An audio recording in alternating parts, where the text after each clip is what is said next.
سابق D G ISI retired general Faiz Hamid کو تاحیات قید سنا دی گئی.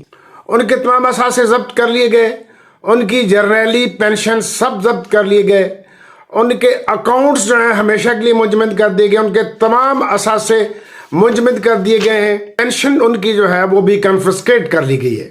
یہ ایک وی لاگر نے اپنا وی لاگ وائرل کرنے کے لیے خبر چھوڑی ہے.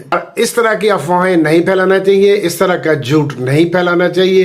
اس کے اہل خانہ کو کتنی تکلیف ہوئی ہوگی. جھوٹ ہے اور اسے وائرل نہیں کرنا چاہیے.